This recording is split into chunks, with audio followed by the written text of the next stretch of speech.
울릉도 친환경 에너지 자립섬 주식회사 창립 기념식이 열렸습니다. 영천시 장학회가 2015년도 제2차 정기이사회를 열었습니다.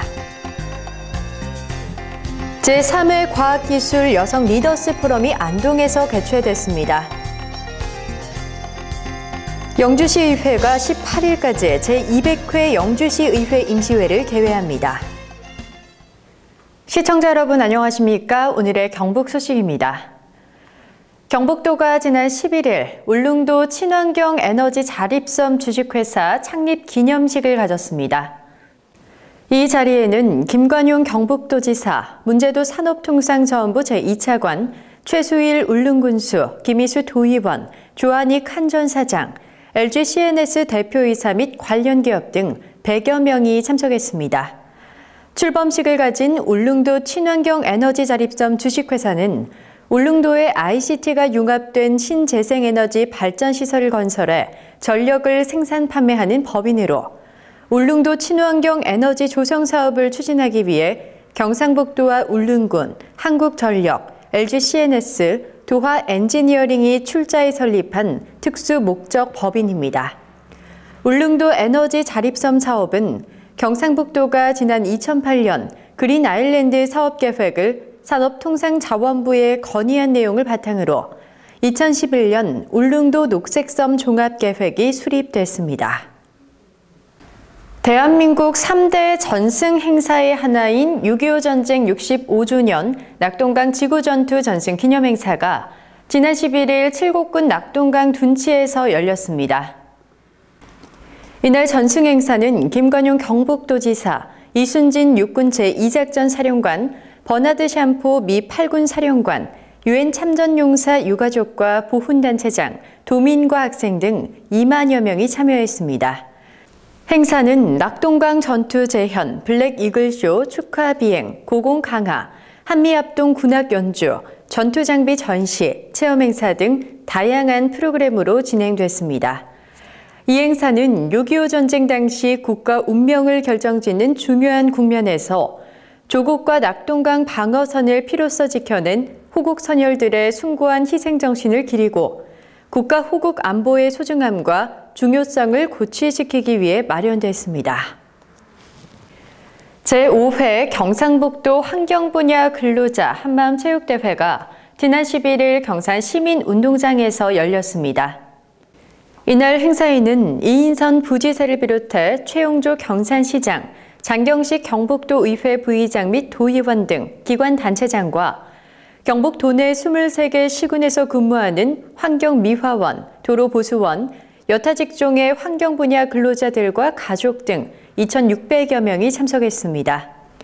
이날 행사에 참석한 근로자들은 일자리가 많고 모든 도민들이 행복해하는 청결하고 살맛나는 경북 건설을 위해 경북 지역의 선진 노사 문화를 선도하겠다며 산업평화 무한협력을 선언했습니다. 영천시 장학회가 지난 11일 영상회의실에서 2015년도 제2차 정기이사회를 가졌습니다. 재단법인 영천시 장학회는 이날 장학회 운영 및 기금 조성 현황에 대한 보고, 2015년 장학사업 재심의안, 2016년 장학사업 계획안 등의 주요 안건에 대해 심의 의결했습니다. 영천시 장학회는 인구 늘리기 시책의 일환으로 넷째 아이 이상 고등학생 전체에 대해 교육비를 지원하는 다자녀 세대 고등학생 학자금 지원과 국제화 시대 청소년 국제교류 활성화를 위한 미국 버팔로 어학연수비 지원을 신규 사업으로 의결했습니다. 또한 지난해보다 16% 증가한 총 4억 7,100만 원의 장학사업을 추진하기로 했습니다. 영천시가 14일 민족 최대의 명절인 추석을 맞아 귀성객들이 깨끗하고 쾌적한 고향의 이미지를 제공하기 위해 국토 대청결 운동을 실시했습니다. 대청결 운동에는 새마을협의회, 바르게 살기 운동협의회, 자연보호협의회 등 민간단체와 육군 3사관학교, 제2탄약창, 제21항공단, 54단 영천대대 군인 및 공무원, 주민 등 600여 명이 참여했습니다. 이들 단체는 이날 5개 동 취약지역에 버려진 쓰레기 10여 톤을 수거했습니다.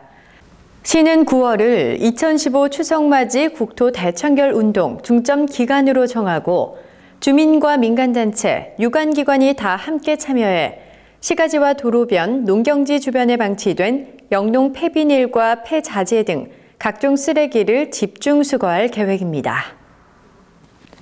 제16회 영천여자고등학교 총동창회 한마음대회가 지난 12일 모교 강당에서 열렸습니다. 이날 서울과 부산, 대구 등 전국 각지에서 학교를 방문한 동문들이 기수별로 모여 앉아 정다운 이야기꽃을 피웠습니다. 개회식에서 김용애 회장은 이잠태 직전 회장에게 기념품을 전달하며 지난 노고에 감사했습니다. 이날 재학생들이 댄스와 합창 공연을 펼쳐 선배들의 환호를 받았으며 동문들이 준비한 체육대회, 기별 장기자랑 등 다양한 이벤트를 즐기며 학창시절로 돌아가는 시간을 가졌습니다. 제3회 과학기술 여성 리더스 포럼이 지난 11일 안동에서 열렸습니다. 한국여성과학기술단체 총연합회가 주최한 이번 행사는 각계의 리더들이 최첨단의 이슈를 논하고 의견을 주고받는 장인 동시에 각 분야의 차세대 리더들을 초청해 차세대 여성 과학기술인 리더 양성에도 기여하기 위해 마련됐습니다. 이번 포럼은 과학기술과 인문학의 융합적 만남을 주제로 선비정신과 지도자의 리더십, 퇴계 선생의 낮춤과 섬김 배우기와 21세기형 인재양성 교육 혁신의 강연이 진행됐습니다. 한국여성과학기술단체 총연합회는 사회 각 분야에서 활약하고 있는 여성들의 리더십 강화, 과학기술 분야의 여성 인적 자원의 역량을 결집해 사회 문제 해결에 기여하고 있습니다. 안동시와 안동시 근로자 종합복지관이 지난 11일 정옥향 명창 판소리 특별 강좌를 개강했습니다. 이번 강좌는 중요 무형문화재 제5호 판소리 수군가 준보유자 정옥향 명창이 안동을 중심으로 한 경북 북부 지역에 판소리를 널리 보급하고 판소리 영재 발굴 양성을 위해 마련됐습니다. 수강 대상은 만 5세 이상 유치원생, 초중학생 등이며 매주 1회에서 2회 판소리 5마당과 남도민요 고법을 전수할 계획입니다. 정옥향 명창은 지역 출신 유명 국악인으로 서울과 안동으로 가는 강행군을 무릅쓰고 이번 특별 강좌를 기획하고 준비하는 열정을 보였으며 지역 인재 양성을 위해 안동시에 별도의 장학금을 쾌척하는 등 귀감이 되고 있습니다. 영주시의회가 14일부터 18일까지 제200회 영주시의회 임시회를 개회합니다. 임시회 기간 중 이중호 의원은 영주시 부석태 생산 및 지원에 관한 조례안을 대표 발의해 시의 부석태에 대한 품종 보호권 권리를 공고히 하고 부석태 육성을 위한 연구개발, 재배기술, 생산 가공 및 부석태의 세계화를 위한 사업을 지원해 부석태의 안정적인 생산 체계를 구축할 계획입니다. 그 외에 집행부가 제출한 9건의 조례안과 5건의 동의안을 면밀히 심사 의결할 예정입니다. 경북 소식을 마칩니다. 시청해주신 여러분 고맙습니다.